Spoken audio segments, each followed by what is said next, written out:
vai assim. Eu ia até cantar um hino, mas para não te deixar sem graça, eu não vou cantar, viu? Maravilhoso, irmão. Deus abençoe, viu? Vamos abrir as nossas Bíblias. No Evangelho do Senhor Jesus, segundo escreveu Lucas. Lucas, capítulo de número 22. Glória a Deus.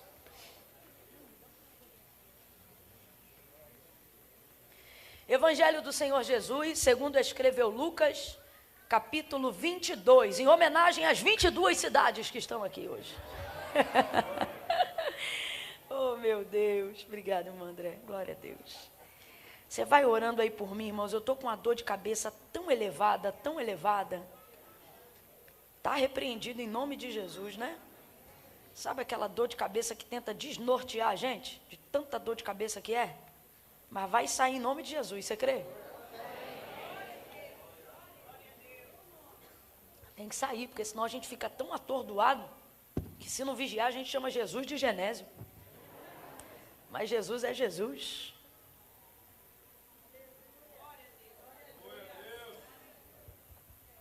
Pode beber água aqui? Pode? Pode ou não pode? Então não fica me secando, não. Quando eu estiver bebendo água, você vai dando glória para Deus, vai mostrando para Jesus que o culto é dele.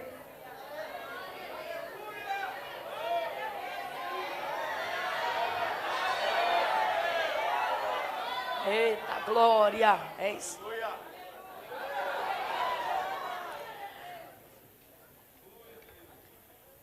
Versos de número 28 em diante. Irmãos, essa palavra, uma palavra que o Senhor tocou no meu coração fortemente para essa noite. Essa palavra voltou ao meu coração como palavra de Deus para esse dia.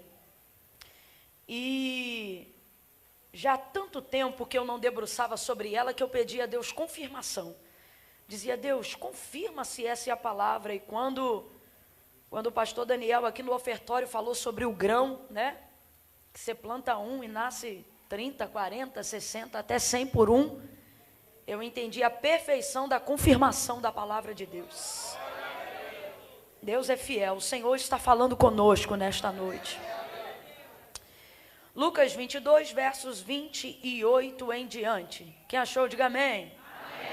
Diz assim o texto: Vós sois os que tendes permanecido comigo nas minhas tentações. Assim como meu Pai me confiou um reino, eu o confio a vós. Assim como meu Pai me confiou um reino, eu o confio a vós. Para que comais e bebais a minha mesa no meu reino, e vos assenteis sobre os tronos para julgar as 12 tribos de Israel. Verso 31. Simão, Simão, Satanás vos pediu para peneirar como trigo, mas eu roguei por ti, para que não desfaleças a tua fé. Então, quando tu te converteres,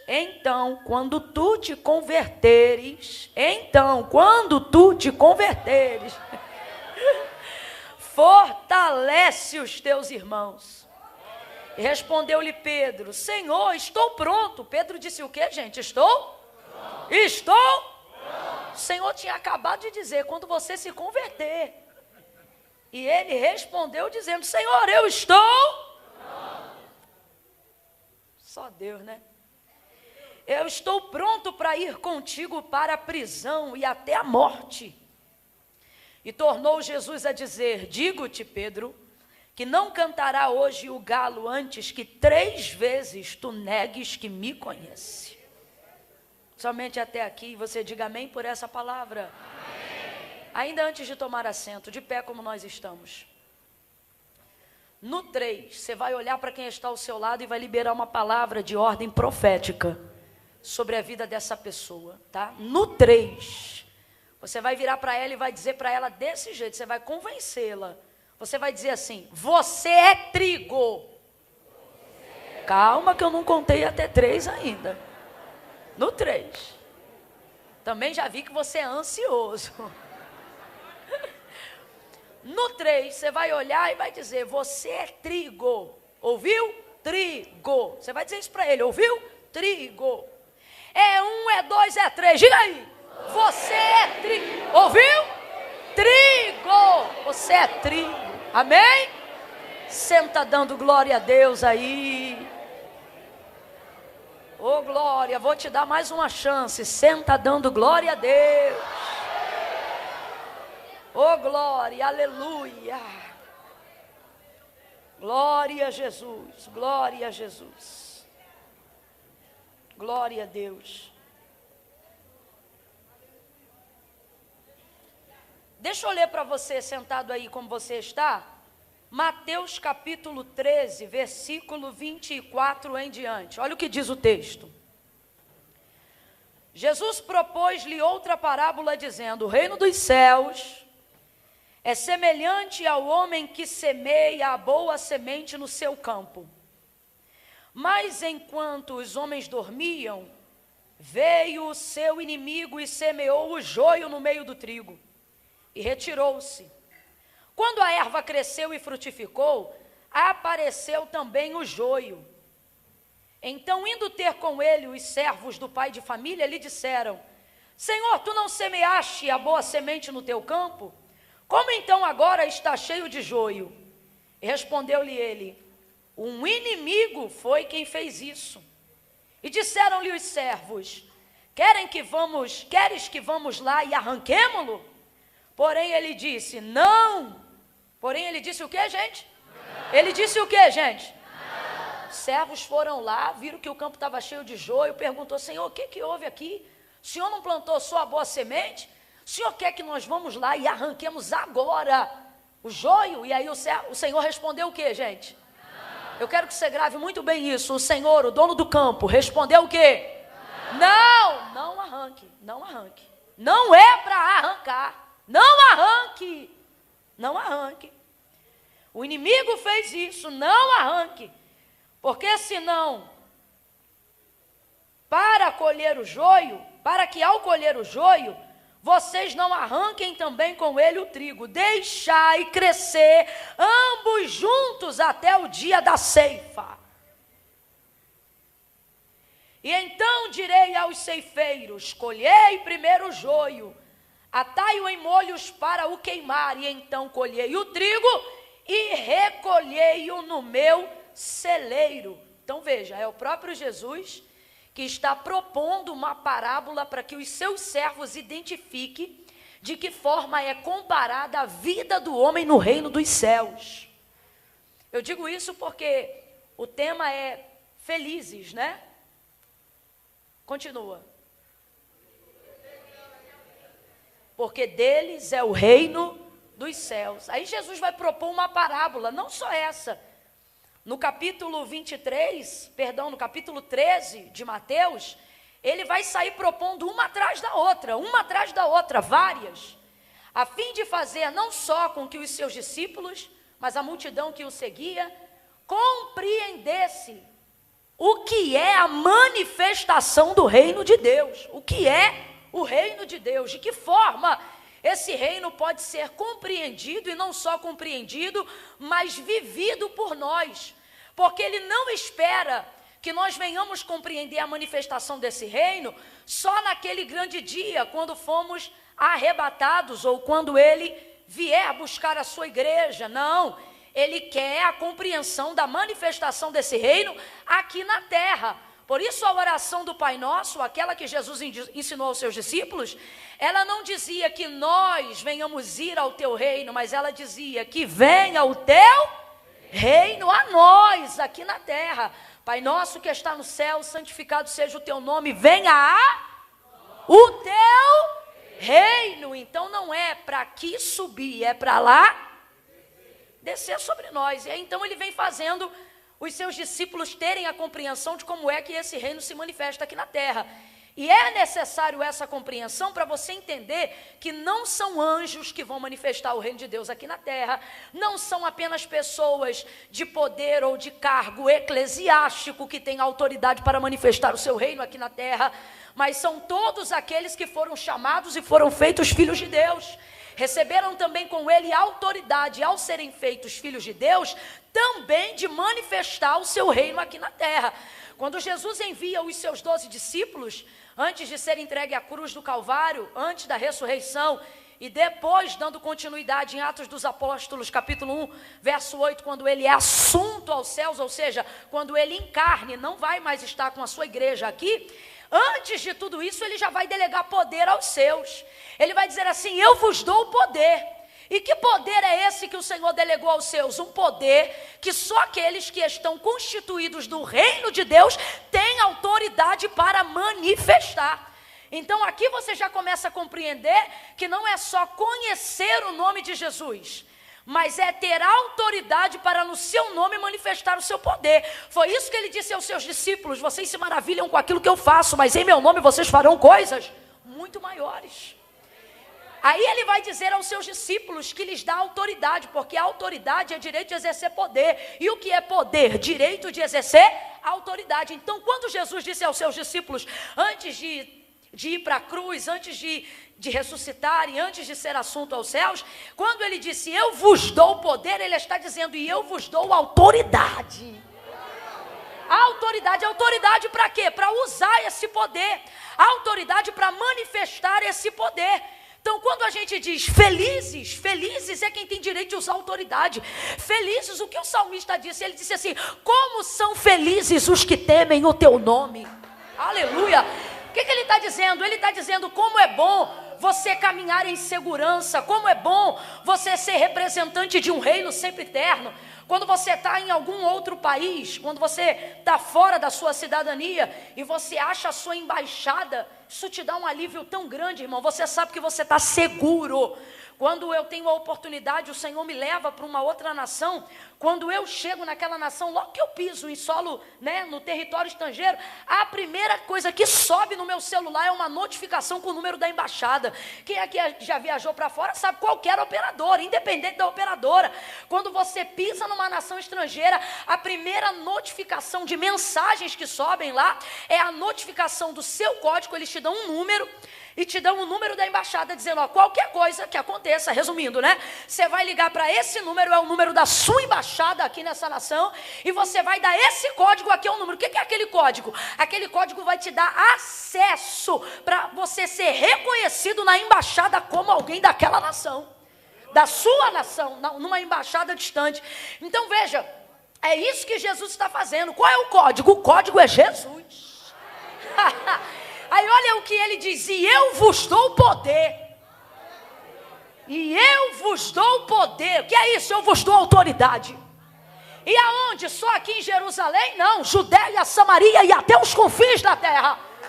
E o que nós vamos fazer lá, Senhor? Vocês pisarão serpentes e escorpiões. Vocês vão ter poder para desatar cadeados de ferro, ferrolhos de bronze.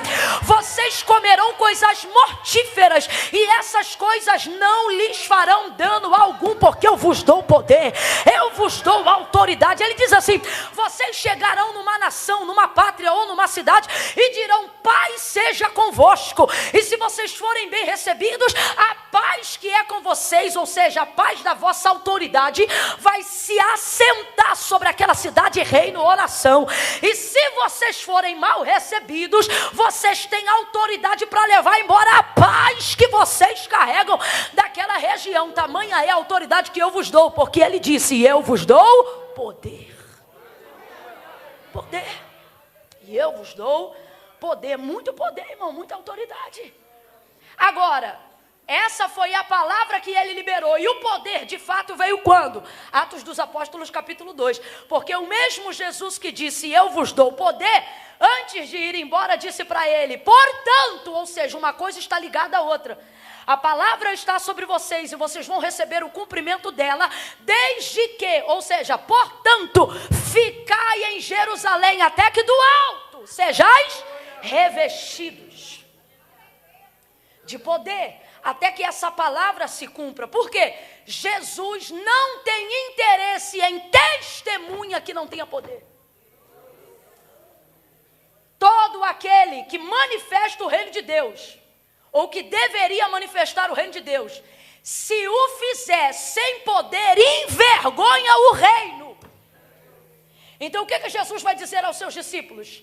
ficai até que do alto sejais revestidos. Até que vocês sejam o quê? Tomados de poder. O batismo do Espírito Santo com fogo, não só na descida do cenáculo, mas hoje sobre cada um de nós. Qual é o seu principal propósito? Fazer o homem falar com Deus? Não, fazer o homem ser revestido de poder. Esse é o principal propósito. Existem outros, mas esse é o principal propósito. Sermos revestidos de poder. Para quê? Para termos autoridade para manifestar esse reino do qual cremos, esse reino do qual profetizamos. Quem aqui já viu alguém manifestando o nome de Jesus sem poder? Dá uma vergonha alheia. Quem aqui já viu alguém tentando expulsar um demônio e o demônio não saía? Quem aqui já viu alguém dizendo que era crente dando mau testemunho? E o que é isso? Isso são pessoas que acreditam fazer parte de um reino do qual elas não têm poder e autoridade para exercer esse reino. Então, quem não tem poder só passa vergonha. Eu quero que você olhe para alguém que está ao seu lado e diga isso agora para essa pessoa. Diga assim para ela: se não tiver poder, diga, se não tiver poder, vai passar vergonha. E se está passando vergonha, meu irmão, não vai manifestar o reino de Deus, porque o reino de Deus não é um reino de vergonha, é um reino de poder, é um reino de autoridade, é um reino de honra, é um reino de integridade. É por isso que nós devemos buscar o poder de Deus. Crente não pode viver sem poder. Crente não pode viver sem o direito do exercício da autoridade que já lhe foi concedido como herdeiro de Deus. Você tem que ser poderoso, meu filho. Você tem que ser poderosa, minha irmã. E você tem que parar com esse conceito de achar que ter poder e que fazer uso da manifestação desse poder é incoerente à humildade, é incoerente ao reino de Deus. Você não me irrita, não.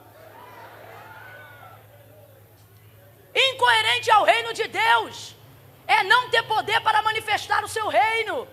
Incoerente ao reino de Deus é falar sobre coisas das quais eu não tenho autoridade para exercer. Incoerente no reino de Deus é andar com a Bíblia e não saber a palavra. Incoerente no reino de Deus é conhecer hinos e não cantar com autoridade. Incoerente no reino de Deus é ser batizado no Espírito Santo com fogo, ter a evidência do falar em línguas e não falar em línguas nunca. Isso é que é incoerência.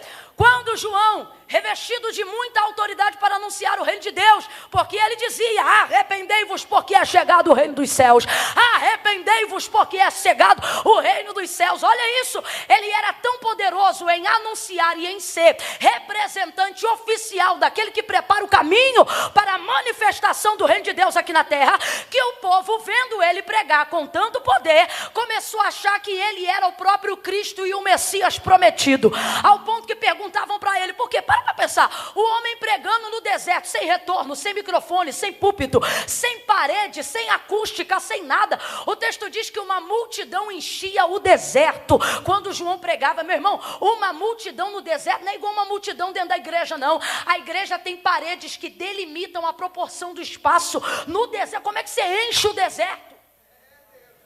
Não há limites. Então é mais cabeça à vista de João do que grão de areia debaixo dos seus pés.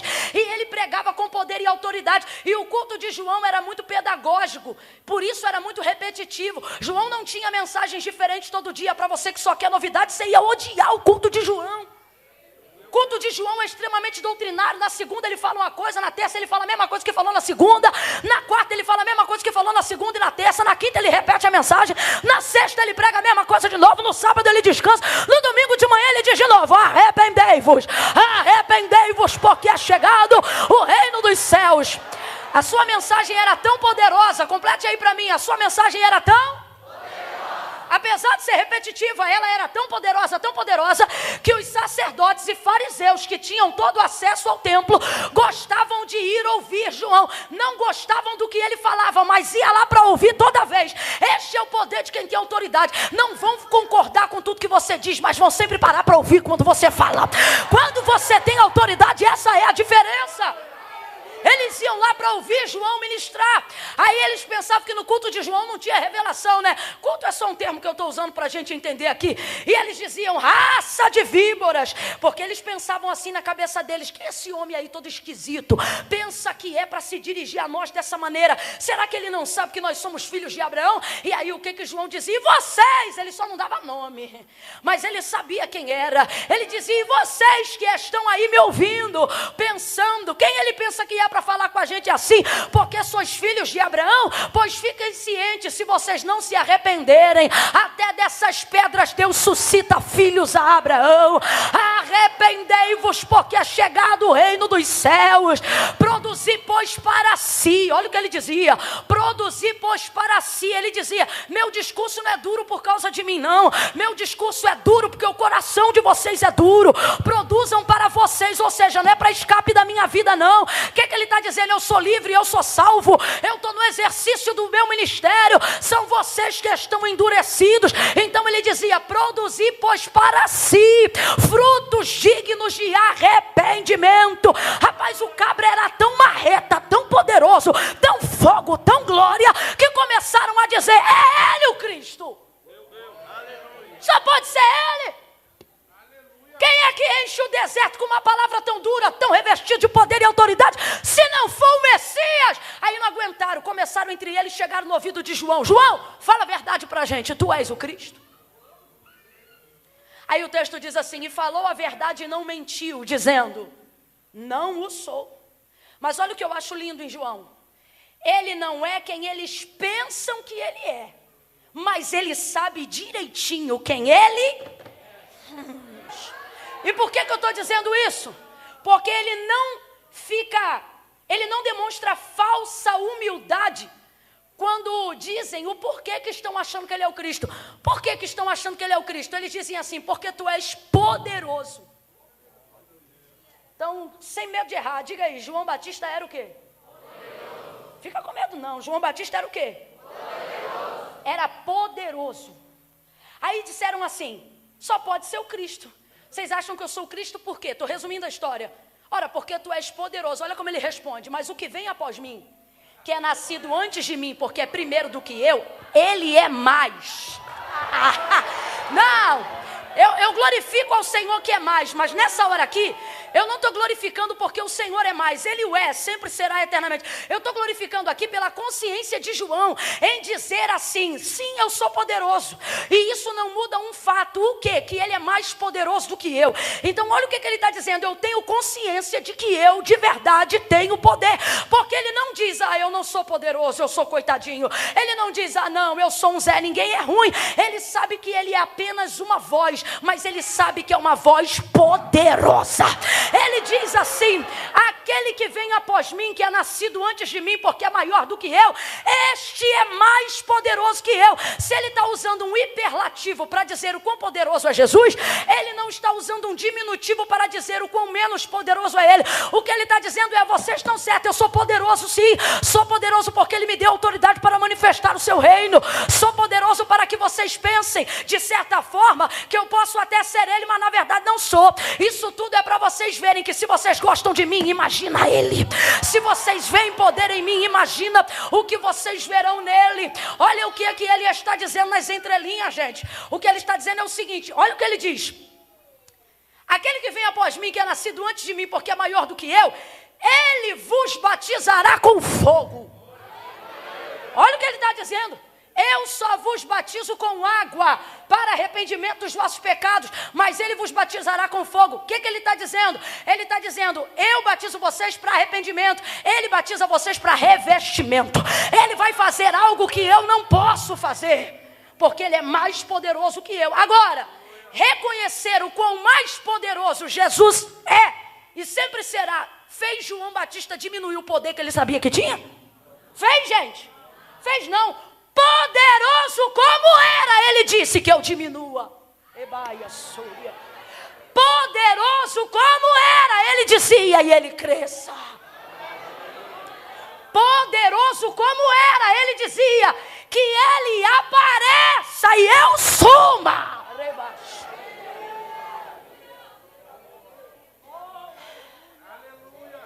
Você percebe, alguém aqui consegue perceber que João Batista consegue não diminuir o que Deus faz na vida dele para diminuir a si mesmo? Vou repetir. Alguém aqui consegue perceber que João Batista consegue não diminuir o que Deus faz na vida dele para poder diminuir a si mesmo? É a mesma pessoa que não diminui o que Deus faz, mas consegue diminuir a si mesmo. A gente pega tudo e faz uma coisa só. Para diminuir a si mesmo, você diminui seu lugar no reino. Para diminuir a si mesmo, você diminui as coisas que Deus te entregou. Para diminuir a si mesmo, você diminui teu poder e tua autoridade, porque você não consegue diminuir a si mesmo e manter as coisas que Deus fez grande. Você bota tudo no mesmo saco emocional e começa a andar por aí como se fosse aquele desenho sei lá como é que é aquela raposa lá que ela ficava, ó vida, ó céus. Olha de novo para quem está do teu lado e diga, tu é poderoso. É poderoso. Pare de agir como se não fosse. Pare de agir como se não tivesse. Pare de agir como se não tivesse sido chamado, como se não fosse escolhido. Ei, se endireita nessa cadeira aí, poderoso. Bora, se endireita aí, poderosa.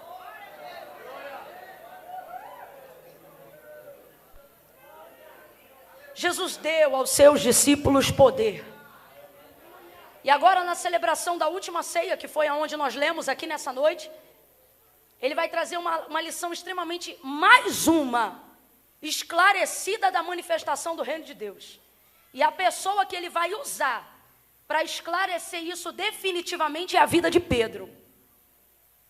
Na celebração da última ceia, Jesus, o traidor, vai se autodenunciar, se retirando do meio dele Judas. Jesus vai cear com seus discípulos, sabendo que é a última ceia e que daqui a poucas horas ele será capturado para ser crucificado, nesse texto aqui de Lucas 22, onde nós lemos. É interessante porque Jesus é muito equilibrado.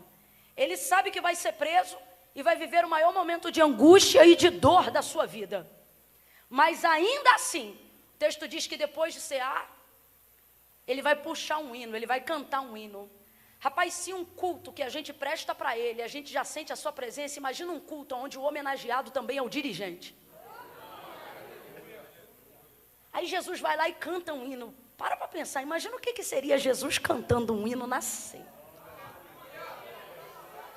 Aí está lá cantando, rapaz, um momento único, um momento que ele mesmo diz que só se repetirá mais uma vez naquele grande dia. Que glória! E os discípulos estão tendo a oportunidade de participar daquele momento. Dentro desse momento e dentro desse contexto, que coisa linda, um impacto da presença de Deus ali naquele lugar. Só que aí, esse momento acaba e Jesus, ele começa a dizer o que vai acontecer com ele. E começa a preparar eles para a sua retirada. Complete aí para mim, por favor. Começa a preparar eles para a sua retirada. Isso, só para a gente ir acompanhando junto, porque ele já sabe que daqui a pouco ele será entregue e os discípulos precisam dar continuidade àquilo que ele ensinou para que o reino de Deus continue se manifestando aqui. Quando ele começa a falar sobre a sua retirada, um quebra-pau começa a acontecer na hora da ceia, ou depois da ceia. E a gente fica se perguntando como é que numa ceia gloriosa, onde Jesus, o celebrado é também o dirigente, ele parte o pão, ele é o próprio pregador e ele é o ministro de louvor. E ele canta um hino e é coisa gloriosa. Como é que depois de um culto, abre aspas, depois de um culto desse, o pau quebra? É igualzinho a gente. Quantas vezes a gente sai de um culto glorioso e na cantina a gente já arruma confusão. A gente fica se perguntando, meu Deus, eu acabei de... Rapaz, começou uma briga entre eles. Por que você sabe, Camila, que foi uma briga? Porque o texto diz que eles começaram a levantar a voz. E como dizia a vovó, quando um não quer, a dor não briga. Se mais de um está levantando a voz, é porque a briga está generalizada. Rapaz, acabaram de cear com o próprio Cristo e começaram a discutir. E sabe qual era a discussão?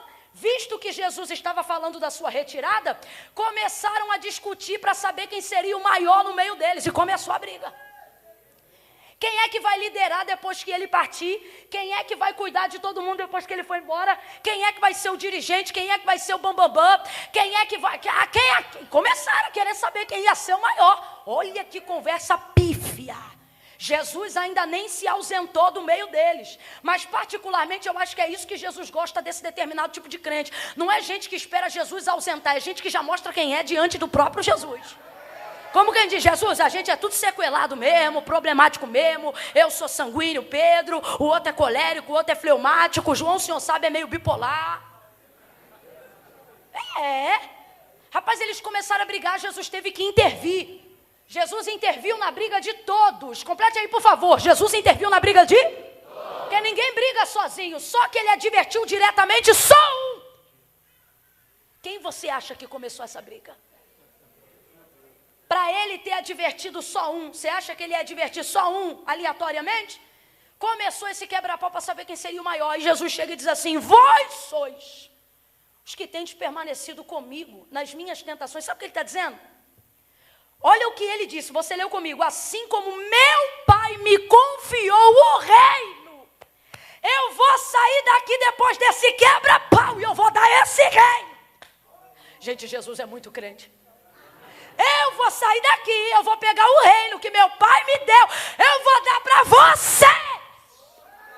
Tipo assim, vê o que vocês vão fazer com o reino do meu pai, que ele deu para mim. E eu estou deixando para vocês. Aí olha o que ele disse, corroborando o que a gente disse lá na introdução. Não há problema em ser grande no reino. Também não há problema em querer ser o maior. Não há.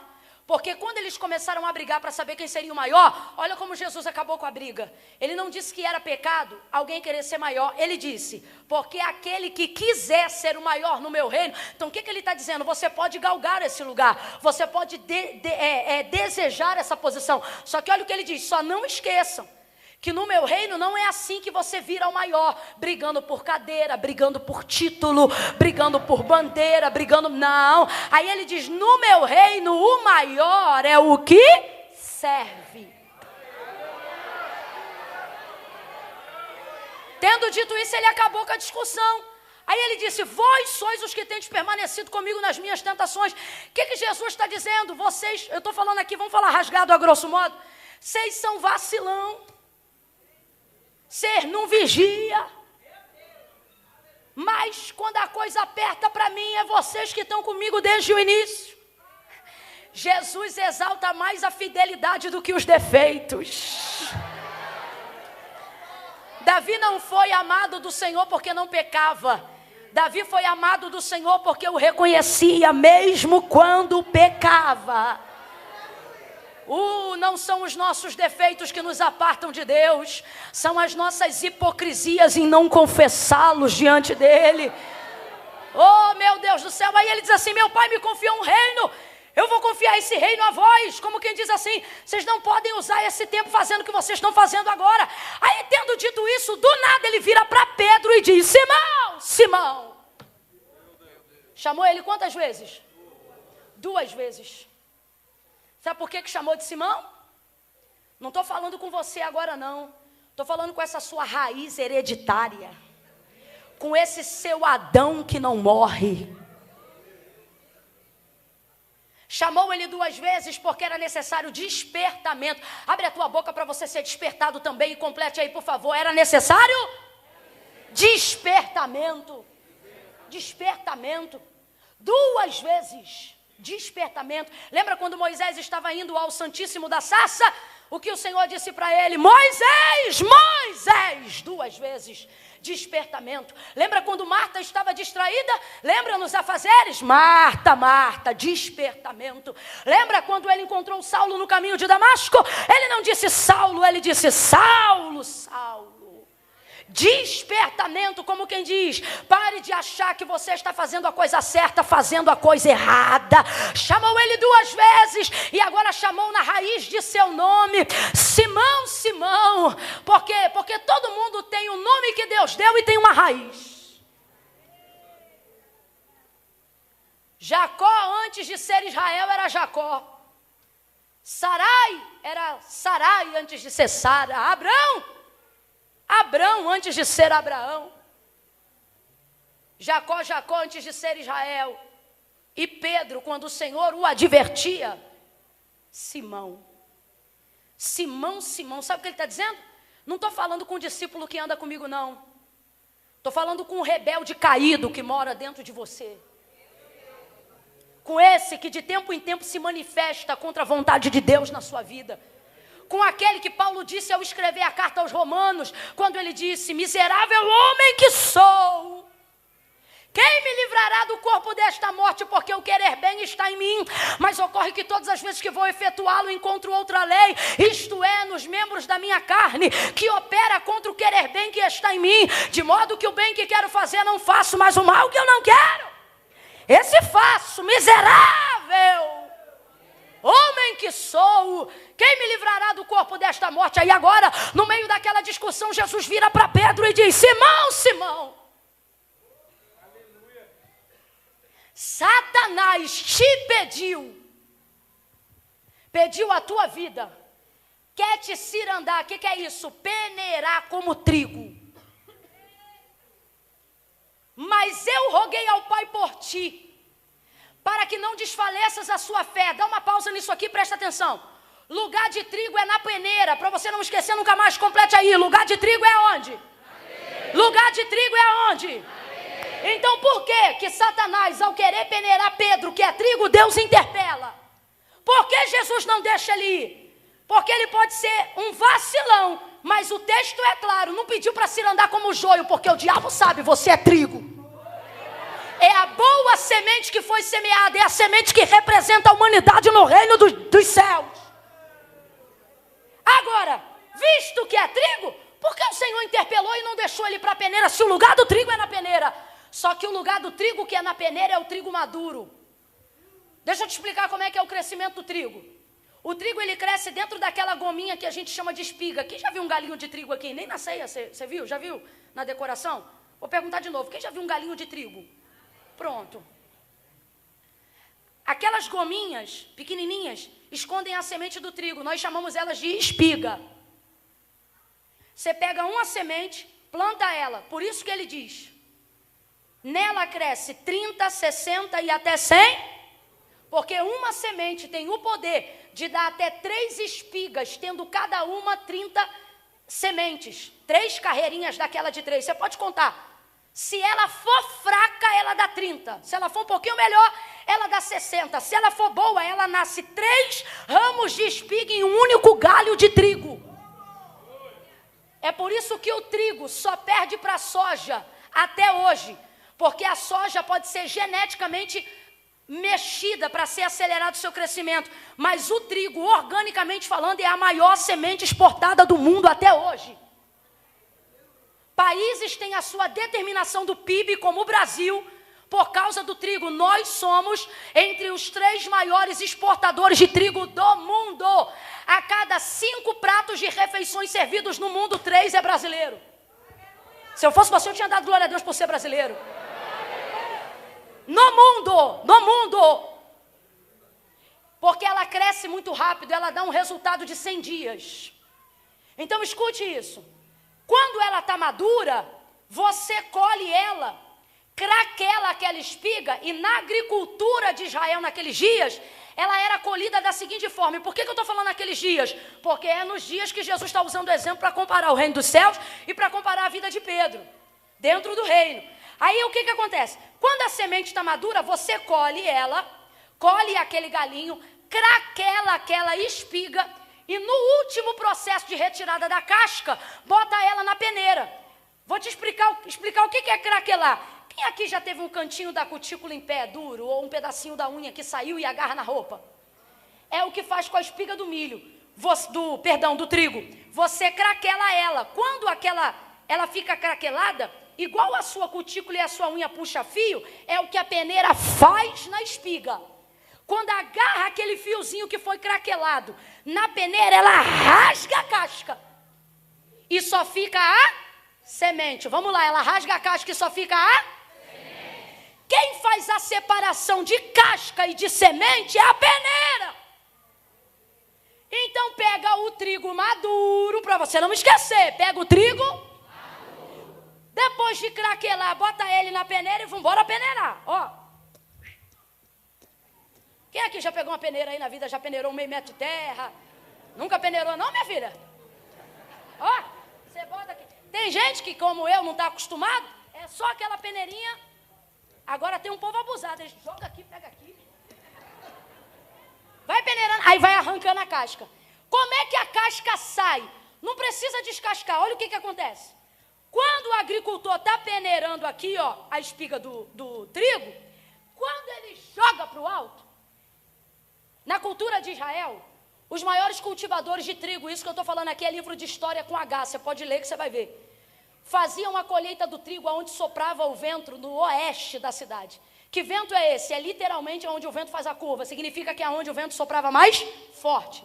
Para que eles não tivessem que separar a casca. Então, quando eles botavam o trigo maduro na peneira e jogavam para o alto, por estarem na região oeste da cidade, ou seja, literalmente onde o vento faz a curva e é mais forte, quando ele jogava, a casca ficava leve, porque só tem peso a semente. Então, quando a casca subia, quem levava? E só caía na peneira quem? A casca vai para o vento, mas a semente vai para o celeiro. O agricultor não cultiva trigo para guardar casca, ele cultiva trigo para guardar semente. Só que esse processo que eu acabei de listar para você, ele só é bem sucedido se o trigo estiver maduro. E por quê? Porque o trigo maduro, como é que você sabe quando ele está maduro dentro daquele momento de agricultura? Quando aquela semente fica solta dentro da casca. Então presta atenção. Quando é que o trigo pode ir para a peneira? Quando a semente dentro da espiga está como? Está como? Então você define a maturidade do trigo que está preparado para ir para a peneira, desde que ele esteja solto da casca. Assim, quando a peneira ferir a casca, ela não fere a semente, ela libera a semente. Quem está entendendo até aqui, diga amém. Agora olha o processo do trigo novo. Por que Deus vai intervir? Porque Pedro é trigo, mas é trigo novo. E é trigo novo por quê? Porque a sua semente ainda não está solta Porque a semente é a alma, a casca é a carne. A casca é aquilo que depende dos nutrientes terrenos para desenvolver a sua vida. Todo mundo aqui, antes de entregar a alma para Deus, primeiro passou diante de Deus com a sua carne. Presta atenção nisso aqui. Deus dizia assim para Israel, dizia assim para Moisés, diga a Israel que faça canções com o meu nome, para que os filhos deles se lembrem dos meus feitos e temam o meu nome. Então é muito bonito a gente dizer, eu não adoro Deus pelo que Ele faz, eu adoro Deus pelo que Ele é. Mas antes de aprender a adorar Deus pelo que Ele é, prioritariamente você aprende a adorá-lo pelo que Ele faz. Quem não conseguiu primeiro conhecer o que Ele faz, jamais vai conseguir adorá-lo pelo que Ele é. Então, na prática, a poesia é bonita, mas na prática, a pedagogia é disciplinatória. Você só desenvolve intimidade com Deus depois de reconhecer quem Ele é. E como eu faço isso? Você só sabe quem Ele é se souber o que Ele faz. Você não respeita um Deus que não faz. Você não respeita um Deus que não tem. Você não respeita um Deus que não pode. Por que Israel tinha dificuldade de ter somente Deus como Senhor e se curvava a ídolos feitos por mãos de homens? Ele vai explicar para Jeremias na casa do oleiro, no capítulo 18, quando ele diz assim: ó Israel, como o barro se quebra ou se molda na mão do oleiro, assim sois vós na minha mão, ó casa de Israel. O que ele está dizendo? A revolta de Israel em me adorar é por quê? Porque eu, diferente dos outros deuses, eles não têm poder de manipulação alguma sobre mim. Dentro da cultura brasileira, para você entender, tem um santo que é chamado de casamenteiro. Eu já vi a forma como esse santo é tratado diversas vezes dentro da nossa cultura, e estou falando da cultura brasileira. Por exemplo, eu já vi gente, isso também é errado, eu já vi gente dizer, abrindo geladeira de amigo meu, e o santo estava lá. Aí eu disse, menino, o que esse santo está fazendo aqui? Aí a pessoa dizia, não, porque eu dei prazo para ele, que se eu não namorasse ou casasse até tal dia, ele ia ficar de castigo. Quantas vezes eu cheguei na casa da minha avó por parte de pai, e no lugar onde tinha o altar da adoração dos deuses que ela constituía como Deus para a sua vida, eu via a santa de cabeça para baixo, e eu dizia, eu consertava. Aí eu passava no corredor e consertava. Passava no corredor, estava de cabeça para baixo, eu passava e consertava. Quando ela me viu consertando, ela disse, quem mandou você fazer isso? Eu falei, uai, tem que ficar de cabeça para baixo? Aí ela disse, tá assim porque eu dei um prazo, uma bênção até tal dia. Não me deu, tá de castigo. Ídolos constituídos por mãos de homens, a criatura exerce nível de domínio e poder sobre eles. Por que Israel tinha dificuldade de adorar somente ao Senhor? Porque eles não constituíam poder algum sobre o Deus que eles adoravam. Mas o Deus que eles adoravam, adorando ou não, constituíam poder pleno sobre eles. Então era um jeito de Deus dizer, assim como não pode o barro dizer ao oleiro, por que me fazes assim? Assim sois vós na minha mão. O que Deus está dizendo, Jeremias? Diga para Israel que ela não me manda, sou eu que mando, que quebro, que envergo, que viro de cabeça para baixo e faço o que quero. Faço o que quero. Há uma dificuldade, por quê? Agora Deus vai intervir no plano do adversário de peneirar Pedro. Por quê? Porque Pedro é trigo, mas é novo. E o trigo novo ainda depende do que Deus faz para reconhecer quem Ele. A alma dele não está pronta, a fé dele não está pronta. Ele ainda não está maduro, ele vai ficar, mas ele ainda não está. O investimento feito nele foi do próprio Jesus Cristo, assim como em cada um de nós. Então, na verdade, preste atenção, Jesus não está protegendo só Pedro, Jesus está protegendo o investimento que ele está fazendo na igreja. Jesus discipulou Pedro 3 anos e meio, mentorou Pedro 3 anos e meio, e agora o diabo quer peneirar, só que ele ainda é trigo novo. E o que é o trigo novo? O trigo novo ainda é trigo, só que ele ainda está apegado à casca, porque nós identificamos que o trigo só está maduro para ser peneirado depois que a semente está solta da... Só que o trigo novo depende da casca para continuar sugando os nutrientes da terra e continuar crescendo. Então, no trigo novo, a semente do trigo ela está colada na... São as pessoas que ainda dependem do que Deus faz para reconhecer quem Ele... São pessoas que ainda dependem de ver e viver coisas aqui na terra para identificarem coisas que Deus quer comunicar no céu. E não há pecado nenhum nisso, isso é processo, isso é tempo. E não há aqui quem diga que não passou por ele, ou que não vai passar. Então por que Jesus intervém? Porque senão todo o investimento de Pedro será destruído por ele ser provado antes do tempo. A peneira aqui é tipologia nesse contexto de provação. A prova, ela só prova a carne de quem Deus tem o interesse de melhorar o espírito. O que Paulo vai dizer sobre a prova, sobre o sofrimento? É a tribulação que produz paciência, perseverança, ok? Esperança. Quem está entendendo, diga amém. Amém. Aí vamos lá, quem vai ser Pedro, minha gente? O primeiro apóstolo da igreja. Um dirigente extremamente poderoso, um indicador de caminho. O primeiro sermão de Pedro chocou até os catedráticos da sinagoga.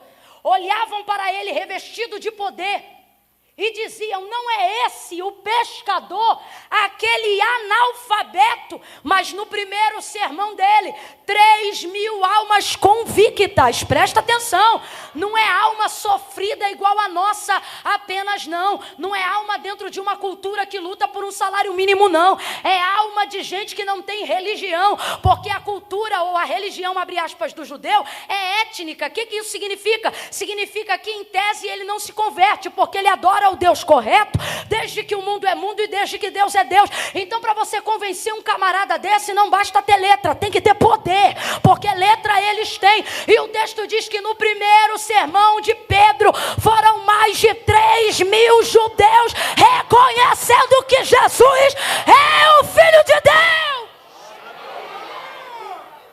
Então Então ele maduro vai dar muito prejuízo para o inferno. Então o que o inferno quer fazer? Quer matar ele enquanto ele é novo. É o próprio Satanás que vai pedir a Deus, como fez com Jó. Jó é o trigo mais solto da casca que alguém já viu na história.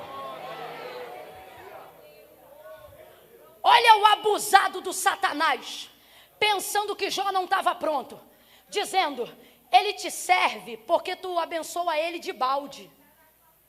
Deixa-me tocar no que ele tem para o Senhor ver quem ele é.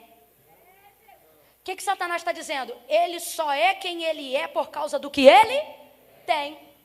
Ninguém diz para Deus quem você é, meu irmão. Ninguém diz para Deus quem você é. Olha aqui para mim, filha. Ninguém diz para Deus quem você é. Podem usar de todo tipo de chocarrice, de maldição. Ah, Santa Rona. Ah, não sei o quê. Ah, eu que te conheço. Deus trouxe algumas meninas aqui, rapazes, para dizer quem te conhece sou eu. Ninguém diz para mim quem é você. Eu sei quem é você. Olha o que Satanás está dizendo. Está dizendo que Jó depende do que ele tem para ele ser quem ele é. O que está dizendo? Ele é um trigo novo, ele é um espírito apegado ao corpo, ele é uma alma que depende da carne, ele é trigo novo, bota ele na peneira, posso peneirar? Só que Deus já sabe, Jó é trigo solto na casca, Jó é semente madura, Jó está pronto para o que deve é. Mas olha a colocação do diabo, deixa eu tocar no que ele tem para tu ver quem ele é. Aí o Senhor disse, então toca. Passou Jó na peneira. Satanás feriu o corpo de Jó, a tal forma que ele tinha úlceras que atravessavam a pele. Ele se queixa de dor nos ossos, num lixo, se coçando com caco de telha, no meio da dor, todo arrebentado. O hálito dele era mais podre do que carnificina. Ele estava deteriorando no corpo. Mas Satanás viu este homem em estado de putrefação na carne, olhando para o Senhor e dizendo, nu saí do ventre da minha mãe e nu voltarei para lá. Deus me deu. Agora vamos ser honestos, Foi Deus que tomou? Foi Deus que tomou? Olha para o texto. Deixa eu tomar o que ele tem. Quem falou isso? Então quem tomou? Só que Jó não sacrifica para o diabo, não reconhece a autoridade do diabo. Jó nunca prestou um culto para o diabo. Jó não faz nada para o diabo. Jó não identifica a autoridade de poder do diabo. Então olha, você vai ver que o diabo só fala no capítulo 1 do livro de Jó, depois não fala mais. Porque quando você está solto da casca, o diabo perde o protagonismo na tua história. Nada do que ele faz contra você toca no teu espírito, toca na tua alma. Por que eu estou dizendo isso? Porque foi Deus que deu, mas com permissão de Deus. Quem tomou foi o diabo. Só que imagina, ele estava ao derredor de Jó. E por que você sabe disso? Porque o texto diz que havia um cerco ao redor de Jó, que não deixava Satanás transpor esse cerco para não tocar na vida dele. Então está ele ao derredor de Jó, esperando um jeito de atacá-lo. Aí Jó vai adorar dizendo, Deus me deu. E ele imagina ele do lado de fora do cerco, pensando, mas eu tomei. Diga aí que eu tomei, diga aí que eu sou o autor da sua dor, diga aí que eu sou o autor da sua tristeza. Ele te deu, mas eu destruí. Ele te deu, mas eu tomei. Aí Jó vai abrir a boca e para contrariar Satanás, ele vai dizer, e Deus tomou. Satanás foi descreditado por Jó. Ele fez algo do qual Jó não deu crédito a ele. Camila, eu não entendi. Vai entender agora. Deus está dizendo, quando você reconhecer que tudo o que acontece na tua vida coopera para o bem da tua maturidade, coopera para o bem do teu crescimento, você vai tirar o poder de fala de Satanás. Toda a glória que ele vai querer ter na tua destruição, ele não vai ter. Como que eu faço isso, Camila? Está com dinheiro, glória a Deus. Está sem dinheiro? Glória a Deus. Está com saúde, aleluia. Está sem saúde, aleluia. Está feliz, Jesus é bom. Está triste, Jesus é bom. Deixa o diabo sem poder de fala na tua história. Deixa ele sem poder. Descredibilize ele. Pode olhar. Depois o papo é só entre Deus e Jó. Jó e Deus. E o diabo voltou sem graça para o inferno. Sem glória, sem honra, sem crédito até do que de fato tinha feito. Mas quem era Jó? Trigo maduro. E trigo maduro é solto da? Trigo maduro é solto da? Dá uma sacudidinha em quem está do teu lado aí. Me dá a mão aí, dá a mão para alguém aí. Dá uma sacudidinha em quem está do teu lado. E diga para essa pessoa, solta da casca, meu filho. Solta da casca, minha filha. Solta, que é isso? Amadurece, cresce. Você viu o que falaram de você? Falaram o quê? Falaram isso, isso e isso. Ó o trigo novo, ó o trigo novo. Eu vou lá e vou mostrar com quantos paus se faz uma canoa. Ó o trigo novo, ó o trigo novo. Eu vou lá e vou mostrar que eu sou crente, mas não sou otária. É o trigo novo. Agora o trigo maduro diz que eu mandei um beijo e estou orando por ele. Ó o trigo maduro diz que eu estou em oração. Solta dessa casca, meu filho. Coloque aquilo que você tem de mais precioso em Deus numa área